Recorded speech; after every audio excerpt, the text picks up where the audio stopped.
Hello my friends, welcome to EPN. My name is Victor Lucas and we bring you the latest in everything cool every single day. Today's rundown is going out to President Trump. Just kidding. This is going out to Connor Waltman. He says EPN is now a favorite of mine and you're a favorite of ours. Here's your rundown.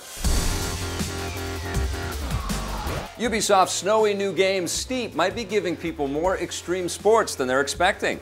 The open-world mountain game will let players race down the Alps in 4 different ways: skiing, snowboarding, wingsuiting, or paragliding. And now we know that the developers might be adding additional sports after launch. I got the chance to play the game and speak with game director Arnaud Rago at a special event last week. Since they're planning to add additional locations set in Alaska, I asked him about the possibility of them adding new sports as well. Here's what he had to say. You've got downloadable content coming with another mountain.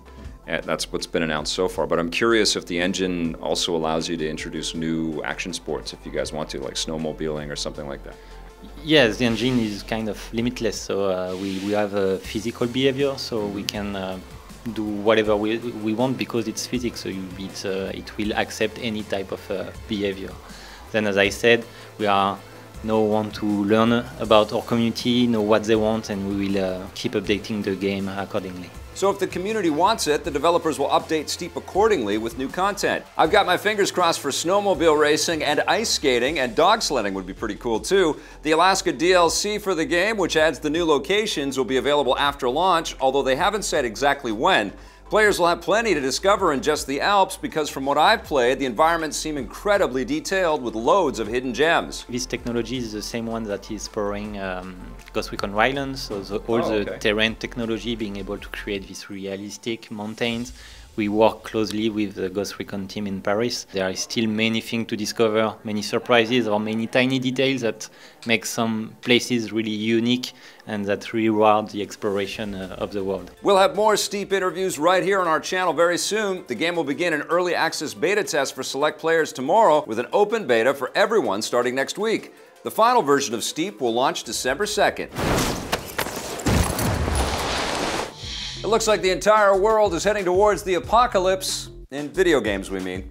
A third game in the post-apocalyptic Metro shooter series is in the works and slated to arrive next year. The announcement doesn't come from developer 4A Games. Instead, the news was revealed on the official website for the Metro novels, which serve as the basis for the games. The site claims that the next Metro game will pick up where the books end their story, which probably means that it will take place after the events of the third and final novel, Metro 2035, which was published last year. 4A Games has previously hinted that they're working on a new Metro project, but they haven't made any official announcements about it yet, so we'll let you know when that changes.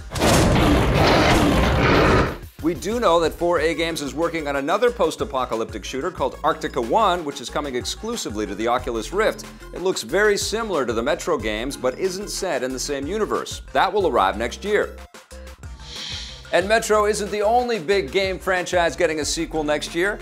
Electronic Arts has filed a trademark for a new project called Need for Speed Arena, which is probably the title for the next game in their long-running racing series. The trademark was filed earlier this week with the European Union Intellectual Property Office, and the game will likely have the same title here in North America. This isn't the first we've heard about the next Need for Speed game. Earlier this year, EA subsidiary Ghost Games, which made the last 2 Need for Speed entries, confirmed that they're making another one, tentatively set to cross the finish line in 2017.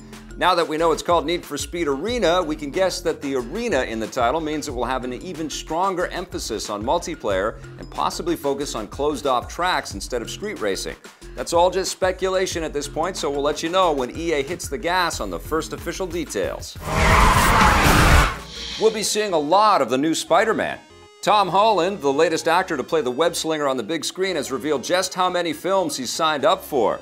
Speaking with The Hollywood Reporter, Holland says that his deal covers 3 solo Spider-Man movies and 3 other Marvel Universe movies for a grand total of at least 6 films.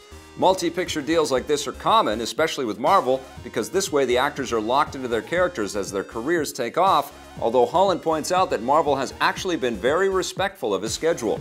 Even though he's locked in for 6 films, there's always the possibility that Marvel will bring him back for even more, like they have with other actors.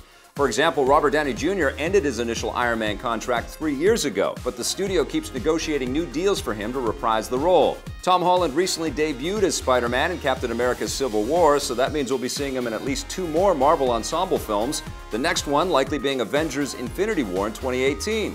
Before that, his first solo movie, Spider-Man Homecoming, which is being co-produced by Marvel and Sony Pictures, will hit theaters next summer. Yeah, I'm not. And it looks like another wisecracking Marvel hero is getting plenty of new movies of his own. The Hollywood Reporter claims that Fox is already developing a third Deadpool movie, which will see the antihero join forces with the X-Force superhero ensemble. X-Force is a team that first appeared in the New Mutants books in the early 90s and features darker characters who are more militant and aggressive than traditional superheroes, which seems like a perfect fit for Deadpool. He's actually been a member of their team several times in the comics, and if they really are a part of the third Deadpool movie, it would be the team's first time appearing in a film. There have been rumors that Fox was trying to get an X-Force movie off the ground for years, so I guess Deadpool is how they're finally going to make it work. Before you start worrying about Deadpool 3, the second film has yet to be made and doesn't even have a release date yet. It will probably arrive in the next few years. And before we go, a quick correction on our part. Yesterday in a story about Pokemon Go, we mentioned Ditto in our list of Generation 2 Pokemon. This is an error. Ditto is actually a Generation 1 Pokemon. Thanks to YouTube users AskU Films, John Quackers, and Black Friday 242 for pointing this out. Unfortunately, this wasn't the biggest mistake made in the world yesterday, not by a long shot. You choose what you want! And that wraps us up for the rundown, everybody. Thanks for watching. We'll be back with a brand new one tomorrow.